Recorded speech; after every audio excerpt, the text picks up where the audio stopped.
In this video, we're going to talk about what it looks like to use a product agency to get your app built.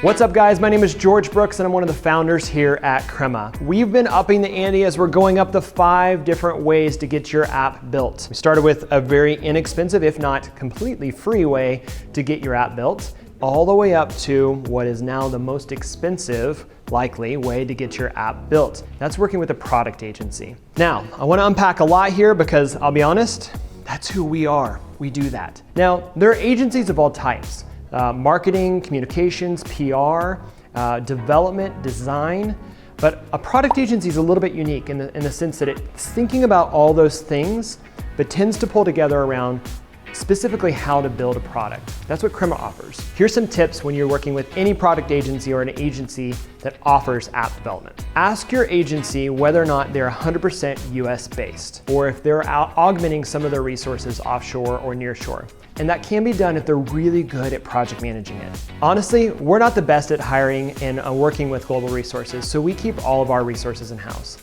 We recommend trying to look for an agency that's 100% in the States, just because of that collaboration that you get when you work with them. Each agency is slightly different, so make sure you understand what your agency's forte is. There are advertising and marketing agencies that will sometimes do app development on the side. Understand the product may not be the highest quality because they're really going to be more focused on the growth. We tend to be closer on the product side of things, so that means that we offer design, development, quality assurance, product management, and project management. But we don't do as much on the growth hacking, the marketing and development. Now, those are services that we can speak into, but that isn't our forte. And that's okay because we partner with other agencies for that. And same usually goes for another group that might be better at marketing. They would partner with a product agency like us to get the technology built. Just make sure you understand that so that you can make sure you know what you're gonna have to fill in with other resources. One of the big things we've talked about is culture. A product agency has already invested into the culture, so we've built a team that knows how to work together. They've invested into the technology so they know the best way to build product.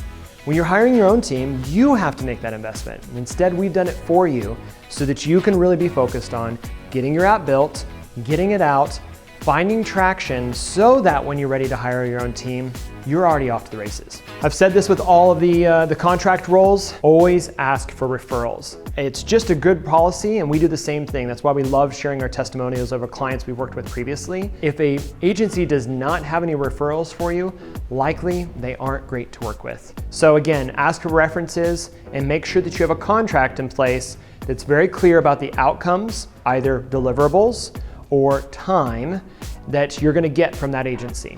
Like the other contract roles, whether it is working globally or with freelancers and contractors, the same thing goes for a product agency. Ask for frequent touch base. We do daily stand-ups with our clients, but at a minimum, we recommend that you check touch base every week or maybe bi-weekly. That will really help to make sure that your project's on track and that there's no surprises when you get further down the road. All right, drum roll. How much does it cost to work with a product agency? I said we've been working up, and this is one of the more expensive ways to get it done.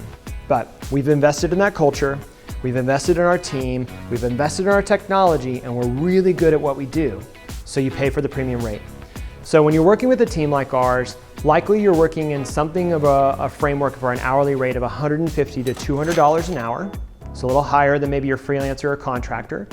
And when you look at total cost, if you're using a full stack team, you're looking between $60,000 to $80,000 a month. So if you're thinking about your kind of 3-month release cycle, that usually puts you in kind of the several $100,000 range. So maybe $300,000 to $500,000. And if that team scales up, it can go even higher to work on your early releases of your product.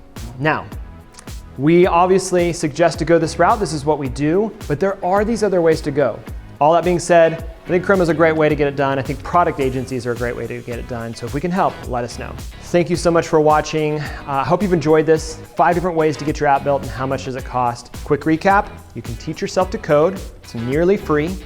2, you can go global and you get what you pay for because it's insanely cheap, but you'll have communication barriers and maybe quality barriers. Then you can start to think about hiring contractors or freelancers, which is going to be working with more local or stateside resources, but you'll have to pull together multiple people to get that done. As long as you can project management, you can keep your costs a little lower. Next, go to hiring in-house. This is what you're gonna have to do anyways, but it does have an initial overhead that's really hard to swallow sometimes. And you also have to focus on vision and culture and really pulling those people together, because that's all on you now. Fifth way, hire a product agency like Crema. It's the most expensive option, but the quality is amazing, and we're gonna help you get back to hiring your own team eventually. And as always, keep building, keep iterating, and we'll see you guys next time.